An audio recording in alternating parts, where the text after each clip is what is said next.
selective reporting and distortion have resulted in prevalence of wrong information and have misled the public, especially the young people in Hong Kong. It is fair to say that Western media have inescapable responsibility for current situation in Hong Kong.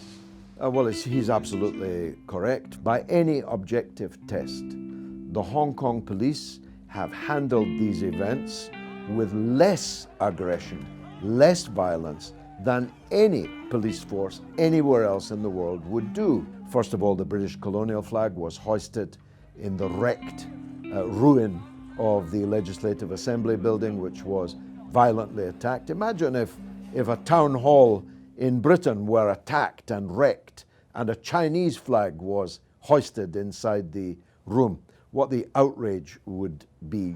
An example of light-handed policing is portrayed in the Western media as tyrannical, dictatorial policing. And that's simply objectively not true.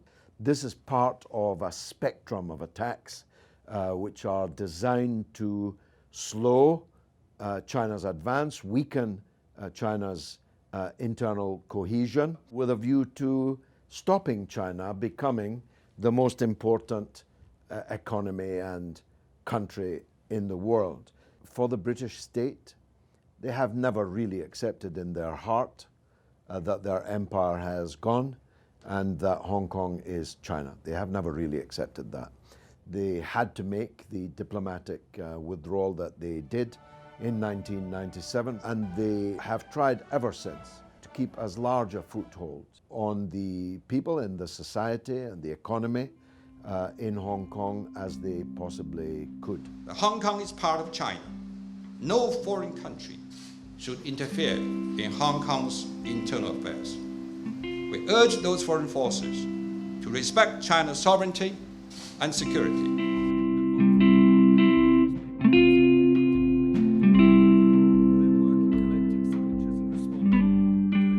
Hong Kong is no more Britain's business than it is the business of Slovakia or Romania. We are just another foreign country.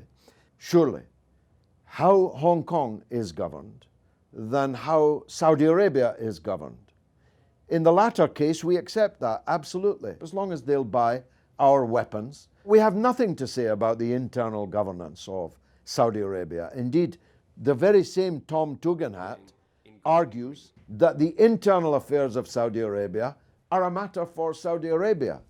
But the internal affairs of China are apparently not a matter for China.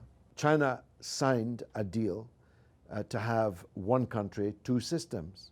It didn't sign a deal to have two countries, two systems. And these are existential threats to China's national interest, to its sovereignty over all of its territory, and they should be and have been absolutely flatly rejected by China.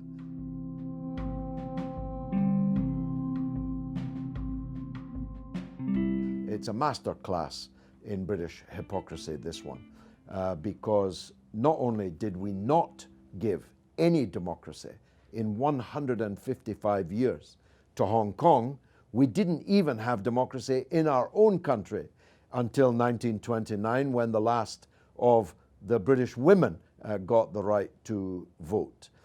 We gave no democracy to Hong Kong, no civil rights to the Chinese population. The idea that we have now discovered the need for Hong Kong to have so-called Western-style democracy should be laughed at by any objective person. People in Hong Kong have every right to grievances, to express their grievances.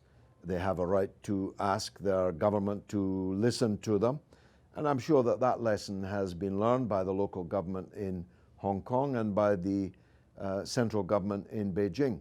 And it's important to, in the long term, win the hearts and minds of the young people in particular in Hong Kong, that they are Chinese, that they should be proud to be Chinese, that the day will come when many people in the world will wish that they were Chinese. And that battle, ideological battle, if you like, clearly still has to be